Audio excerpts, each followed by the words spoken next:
नमस्कार, आप देख रहे हैं एबीसी न्यूज। मैं हूं आपके साथ नेहा।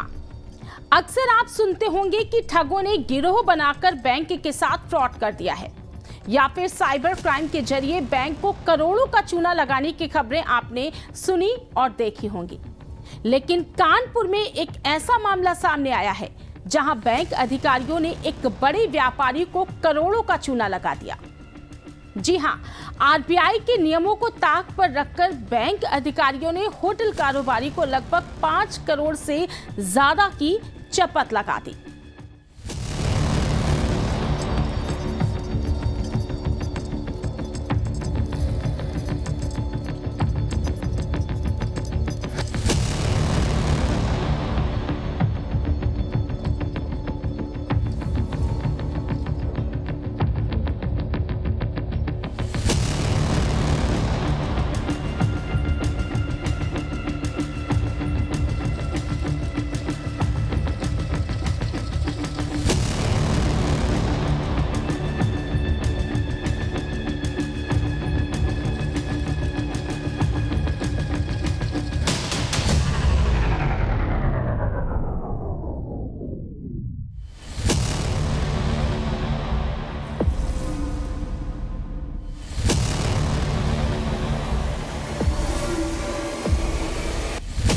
इस मामले की शुरुआत कोरोना काल से ठीक पहले यानी कि सितंबर 2020 से होती है।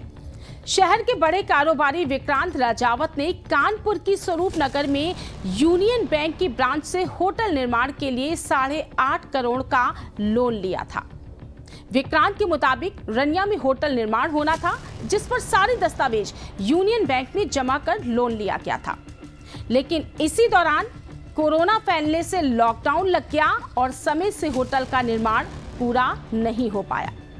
अब ऐसे में आरबीआई की गाइडलाइन के मुताबिक 31 अक्टूबर 2022 को खाता एनपीए हो जाना चाहिए। लेकिन विक्रांत राजावत का ये आरोप है कि बैंक अधिकारियों ने निजी स्वार्थ के चलते उस खाते को 29 दिसंबर 2023 तक स्टैंडर्ड बनाए रखा और इस दौरान चार्जेस के नाम पर लगभग 2.5 करोड़ विक्रांत के खाते से बैंक की ओर से काट लिए गए, जो कि आरबीआई के नियमानुसार एकदम गलत था। जब 2020 में इस होटल जो ये घटना हुई है, इसके संदर्भ में आपको ये बताना चाहता हूँ कि 2020 में विक्रांत जी ने एक होटल निर्माण के लिए 8.5 करोड़ रुपए का बैंक से लोन लिया था। ये लोन लॉकडाउन के पीरियड में लिया गया था, जो यूनियन बैंक की स्वरूप नगर शाखा से ये सैंक्शंस किया गया था। लॉकडाउन के दौरान होटल के निर्माण में कई बार बाधाएं आई, लॉकडाउन हो गया था, हमारे मटेरियल्स जो इंपोर्ट होके आने थे, फर्नीचर फिटिंग्स वगैरह, वो सब नहीं आ पा रहे थे, जिस वजह से प्रोजेक्ट कई बार डिले हुआ। 2022 तक बैंक ने हमको प्रोजेक्ट बना के चालू करने के लिए परमिशन दी थी, अक्टूबर 22 तक हम नहीं कर पाए। उसके बाद हमने कई पत्राचार से, 15 जून के पत्राचार से, 11 अक्टूबर के पत्राचार से और 6 जनवरी के पत्राचार से सन 2023 में बैंक को रिक्वेस्ट की कि इसका डीसीसीओ और 1 साल बढ़ा दीजिए, यह अकाउंट एनपीए हो जाएगा। बैंक ने उसको नहीं माना और नहीं बढ़ाया। फिर 1.5 साल बाद बैंक आरबीआई के नाम से बैंक अगर डीसीसीओ नहीं बढ़ाता है तो उसी समय ये अकाउंट एनपीए हो जाना चाहिए था, लेकिन बैंक लगातार हमसे इंटरेस्ट चार्ज करता रहा। और दिसंबर 2023 में जब फाइनेंशियल डिफ़ॉल्ट्स हुए, जब हम लोग को पता चला कि आप लोग गलत चार्ज कर रहे हैं, हमने उनसे शिकायत की कि आपने गलत एनपीए किया है। 4 जनवरी 2024 को हमने पहला लेटर लिखा बैंक को, जिसमें हमने उनसे कहा कि आपने आरबीआई के नॉर्म्स का उल्लंघन किया है और ये गलतियां हुई हैं। फिर 20 तारीख 2024 तक, 20 जनवरी 2024 तक जब रिप्लाई नहीं आया तो हमने सेकंड पत्राचार किया। उसमें भी उनसे कहा कि रिक्वेस्ट की कि आप इसका जवाब तो दीजिए। जब उसी दिन 20 तारीख को बैंक ने अपनी गलती मानी और लेटर हमको लिख के दिया कि हम अपनी गलती मानते हुए आपकी डेट्स को चेंज कर रहे हैं, और डेट चेंज करते सिस्टम में एनपीए की डेट 31 अक्टूबर 22 हो गई। लेकिन जो मूल्य उन्होंने हमसे चार्ज के स्टेटमेंट में, इंटरेस्ट के, इंस्टॉलमेंट्स के और अदर चार्जेस के, वो कभी भी वापस नहीं किए। कानूनी कार्रवाई और कई अधिकारियों के फंसने के डर से बैंक ने भले ही यह मान लिया कि उनकी ओर से गलती हुई और अब वो भूल सुधारते हुए खाते के एनपीए की तारीख को सिस्टम में 31 अक्टूबर 2022 कर दिया। लेकिन 29 दिसंबर 2023 तक खाते को स्टैंडर्ड बनाए रखने के दौरान जो लगभग 2.5 करोड़ रुपए चार्ज किए गए वो बैंक की ओर से वापस नहीं किए गए। जो मूल्य उन्होंने हमसे चार्ज के स्टेटमेंट में इंटरेस्ट के, इंस्टॉलमेंट्स के और अदर चार्जेस के, वो कभी भी वापस नहीं किए। कितना अमाउंट लगभग वो 2.5 करोड़ रुपए का अमाउंट था। हमने तो 23 इससे पूर्व भी बैंक हमसे गलती से कई अमाउंट नुकसान करा चुका है। 2020 में जब लोन हुआ तब से आज तक कोई इंश्योरेंस नहीं कराया गया। बैंक अधिकारियों ने निजी स्वार्थ के चलते खाते को एनपीए नहीं किया और 14 महीनों में विक्रांत के खाते से चार्जेस के नाम पर लगभग 2.5 करोड़ की रकम ट्रांसफर कर ली गई। जाहिर है कि 2.5 करोड़ की रकम कोई छोटी रकम नहीं होती है और बैंक द्वारा गलत ढंग से लगाए गए चार्ज को वापस पाने के लिए विक्रांत बैंक अधिकारियों की इस कारस्तानी के खिलाफ बड़े अधिकारियों की चौखट लगातार नाप रहे हैं। विक्रांत की वित्तीय सलाहकार श्रेयस जायसवाल ने बताया कि इससे पहले भी बैंक अधिकारी गलत ढंग से उनके साथ जालसाजी कर चुके हैं। श्रेयस के मुताबिक 2023 में अज्ञात कारणों के विक्रांत के होटल में अग्निकांड हो गया था। होटल में अग्निकांड की घटना के बाद जब विक्रांत ने बैंक अधिकारियों से लोन के बीमा के तहत मुआवजे की मांग की तो बैंक अधिकारियों ने प्रोजेक्ट लोन के बीमा होने से ही इनकार कर दिया।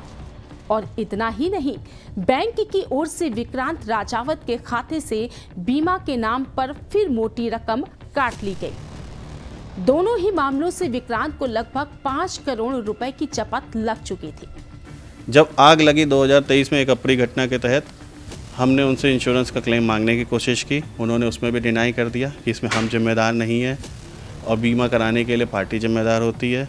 जबकि अगले ही दिन उन्होंने हमारे अकाउंट से बीमा की धनराशि काट के बीमा करा दिया। इन दोनों घटनाओं से लगभग हमको 5 करोड़ रुपए का घाटा हुआ।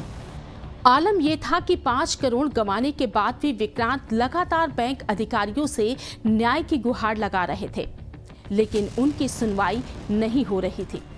लेकिन विक्रांत राजावत ने जैसे ही एफआईआर कराने की बात कही तो बैंक अधिकारियों के होश उड़ गए। डीजीएम से लेकर रीजनल हेड लेवल के अधिकारी एफआईआर होने की जानकारी के बाद विक्रांत राजावत से गलती मानने लगे और कई बैंक कर्मियों की नौकरी का सवाल बताकर ऋण खाते को रिस्ट्रक्चर करने का प्रस्ताव कर दिया। विक्रांत राजावत ने इस पर बड़ा दिल दिखाते हुए खाते को रिस्ट्रक्चर करने का प्रस्ताव स्वीकार कर लिया और 24 जनवरी 2024 को बैंक में दोबारा रिस्ट्रक्चर करने का प्रस्ताव दाखिल किया। प्रस्ताव को इवैल्यूएट करने के लिए बैंक ने बाहरी एजेंसी से टीईवी स्टडी भी कराई। इसके बाद बैंक की टेक्निकल कमेटी सीएपी का भी गठन किया गया और इस कमेटी ने भी विक्रांत राजावत को उनकी मेल पर अप्रूवल भेज दिया। विक्रांत जी कई बार उनके पास रिक्वेस्ट की है। जब 23 जनवरी को हम लोग ने पुलिस और एफआईआर करने के लिए उनको फाइनल नोटिस दी कि 5 हेड्स में फ्रॉड हो रहा है, अगर आप नहीं एक्शंस लेंगे तो हमें लीगली आगे बढ़ना पड़ेगा। तो 23 जनवरी की शाम को उनके जीएम, डीजीएम, जितने भी रीजनल हेड्स वगैरह थे, सब ने हम लोग को रिक्वेस्ट की कि कई लोगों की नौकरी जा सकती है, कई लोगों पर गलत तरीके से कार्रवाई हो सकती है। तो मानवीय दृष्टिकोण को देखते हुए विक्रांत जी ने इस एक्टिविटी को आगे नहीं बढ़ाया। उन्होंने हम लोग से कहा कि हम आपका अकाउंट रीस्ट्रक्चर कर देते हैं। जो आरबीआई के नॉर्म्स में अगर कोई अकाउंट एनपीओ हो जाता है तो रीस्ट्रक्चरिंग प्रोसेस से करते हैं। इसके तहत उन्होंने 2 टेक्निकल कमेटी बैठाई। एक उन्होंने टेक्निकल एजेंसी जो उनके इम्पैनल एजेंसी है उससे टीवी स्टडी कराई। टीवी स्टडी की भी फाइनल रिपोर्ट आ गई जो कि बता रहा था प्रपोजल वाइबल है। फिर 19 मार्च को जो इन्होंने टेक्निकल कमेटी बताई करेक्टिव एक्शंस प्लान की, जिसमें एक एक्सटर्नल सीए, एक डीआईसी के मेंबर, 3 आरओ कमेटी के लोग थे। उन्होंने इस रिपोर्ट्स का कंफर्मेशन हम लोग को 19 मार्च को मेल पे भेजा कि आपका प्रपोजल वाइबल है और हम इसको कर सकते हैं। 19 मार्च की शाम को ही हम लोग ने डीजीएम से परमिशंस लेके उनसे फ़ोन पे बात करके 6:30 के दिए हुए समय पे उनके पास गए, उनसे बातचीत की कि इस मसले को ख़त्म करिए। 2 एक्सटर्नल एजेंसीज जो आपने अपॉइंट की सबने प्रपोजल वाइबल कर दिया, अब इस क्लोज करते हुए हमारा अकाउंट डिसबर्स करिए। लेकिन तब उन्होंने बताया कि जो 2-3 महीने पहले आपसे वादा किया था सब झूठ था, उनके मन में और कोई चीज़ें थी। जब तक आप उनके निजी स्वार्थ को पूरा नहीं करते हैं तब तक वो उस लोन को डिसबर्स नहीं होने देंगे। एफआईआर कराने के लीगल नोटिस के बाद नाचने वाले अधिकारी फिर बेलगाम हो गए हैं। विक्रांत के मुताबिक ऋण खाते को रिस्ट्रक्चर कराने के नाम पर बैंक अधिकारियों की ओर से अलग अलग माध्यम से घूस की रकम मांगी जाने लगी। टीईवी स्टडी और टेक्निकल टीम के अप्रूवल के बावजूद बैंक अधिकारियों ने खाते को रिस्ट्रक्चर नहीं किया और लगातार विक्रांत पर दबाव बनाते रहे। यहां तक विक्रांत को आत्महत्या तक करने के लिए उकसाया गया। हमारा प्रोजेक्ट लगा था, हमारा एक 5 स्टार होटल से टाई अप भी हो गया था, उन्होंने टीवी स्टडी भी बेसिस पे कराई और अकाउंट वाइबल था। कई एक्सटर्नल एजेंसीज जब वाइबल कह रही हैं, टेक्निकल कमेटी वाइबल कह रही है, तो फिर एक अधिकारी कैसे ऐसा कह सकता है कि हम नहीं करेंगे? ये उनके निजी स्वार्थ का मामला है या सर बैंक के अधिकारी कई अन्य माध्यमों से किसी पर्सन्स के थ्रू बार बार मैसेज दिलवा रहे थे कि आप इनको इतना फंड्स ट्रांसफ़र करिए। हम कोट नहीं करना चाह रहे हैं कितना फंड्स, क्योंकि अलग अलग पर्सन्स अलग अलग अमाउंट दे रहे थे। कभी कोई 20 लाख कहता, कभी कोई 50 लाख कहता, कभी 1%, कभी 2%, इस तरीके से। और ये 6-7 महीने से चल रहा था लगातार। हम रीजनल ऑफिस में कई बार गए, कोई भी केस में सर 2 महीने 1 महीने काफ़ी टाइम होता है, पर्याप्त टाइम होता है। कारोबारी विक्रांत राजावत संघ यूनियन बैंक के अधिकारी लगातार जालसाजी करते रहे। बैंक अधिकारियों की करतूत के खिलाफ एफआईआर कराने जा रहे विक्रांत ने बड़ा दिल दिखाते हुए कंप्लेंट नहीं की थी और अधिकारियों के ही प्रस्ताव को मान लिया था। लेकिन खाते को रिस्ट्रक्चर कराने का वादा कराने के बावजूद रिस्ट्रक्चर के नाम पर लगातार अधिकारी घूस मांगते रहे। इस सबसे प्रताड़ित विक्रांत ने डीजीएम से मुलाकात का समय लिया तो 19 मार्च की तारीख तय की गई। विक्रांत के मुताबिक पांडुनगर कार्यालय पहुंचने के बाद डीजीएम पहले तो मुलाकात के लिए टालमटोल करते रहे, फिर बैंक कर्मचारियों ने विक्रांत संग अभद्रता शुरू कर दी। यहां तक विक्रांत का दावा है कि उन पर पारिवारिक टिप्पणियां भी की गई, जिसके बाद मानसिक रूप से परेशान विक्रांत का आपा भी खो गया और इसी बीच बैंक कर्मचारी और विक्रांत संग हाथापाई भी हुई। वो काफ़ी प्रताड़ित थे, उनको उकसाने की कोशिश की जा रही थी, उनको पर्सनल कमेंट्स भी किए जा रहे थे, पारिवारिक टिप्पणियां भी दी जा रही थी। ऐसे में किसी का भी आपा खो सकता था। पूरा डिटेल में मामला ये है कि उन्होंने हमारा अकाउंट जो है पहले से एनपीए कर दिया था, मुझे बाद में बताया, जिसकी वजह से मुझे बहुत प्रॉब्लम हुई। मेरे होटल में आग लग गई, उसका उन्होंने कोई वो नहीं करवा रखा था इंश्योरेंस, जो कि उसकी उन्हीं की जिम्मेदारी बनती है। प्लस उन्होंने उनके लोगों ने धोखाधड़ी करी। उसके बाद उन्होंने बोला कि हम अगर आप हमारे लोग फंस जाएंगे इसमें, तो हमने उनकी बात मान ली। मैंने कहा चलो ठीक है, बैंक वाले फंस जाएंगे, तो उन्होंने बोला हम इसको अकाउंट को रीस्ट्रक्चर कर देते हैं। हमने रीस्ट्रक्चर कराया। उसके बाद हमें ऑफिस बुलाया 6:30 बजे 19 तारीख को। जब मैं वहाँ गया तो उन्होंने मुझसे पैसे की डिमांड करी। 5 लोग बैठे हुए थे। तो मैंने बोला कि मैं आपके जीएम को फ़ोन मिलाता हूँ। मैं दूसरे हाथ से अपने फ़ोन मिलाने लगा, तब तक पीछे से बोले कि किसी जीएम और सीएम को मिला लो फ़ोन, लेकिन आपका ये होने नहीं दूंगा, मैं पूरा प्रोजेक्ट बंद करा के ही मानूंगा। और बोले कि हाँ तुम ये हो गए, ये लूज टॉक करने लगे, वहाँ पे उल्टी सीधी बातें करने लगे। उसमें मुझसे ये हो गया कि मैंने अपने आप को रोक नहीं पाया और मैंने उनको चुप कराने की कोशिश की। उसमें मुझसे ये गलती हो गई और वो मैं अपनी गलती एक्सेप्ट कर रहा हूँ। ये मुझे नहीं करना चाहिए था, मुझे आके एफआईआर करनी चाहिए थी, लेकिन मैंने वो नहीं किया। उसके लिए गलती मानता हूँ, लेकिन इन लोगों ने मेरा पूरा प्रोजेक्ट फंसा दिया है। रिस्ट्रक्चर नहीं किया, उनके जीएम और ये सब लोग मिले हुए हैं, क्योंकि मैंने सारे लेटर्स और सब कुछ दिए। घूस की रकम न देने पर व्यक्तिगत टिप्पणी की गई, पारिवारिक टिप्पणी की गई, जमकर उकसाया भी गया, जिसके बाद विक्रांत ने अपना आपा खो दिया और हाथापाई की। लेकिन आप समझिए कि विक्रांत इतना सब होने के बावजूद खुद की गलती मान रहे हैं, लेकिन बैंक के अधिकारियों ने आरबीआई के नियमों का उल्लंघन करने के बावजूद अब तक ना तो अपनी गलती मानी है और ना ही गलती में सुधार के लिए अब तक कोई कार्रवाई की है, बल्कि पांडुनगर कार्यालय में हुई घटना के बाद विक्रांत पर बैंक अधिकारियों की ओर से दबाव भी बनाया जा रहा है।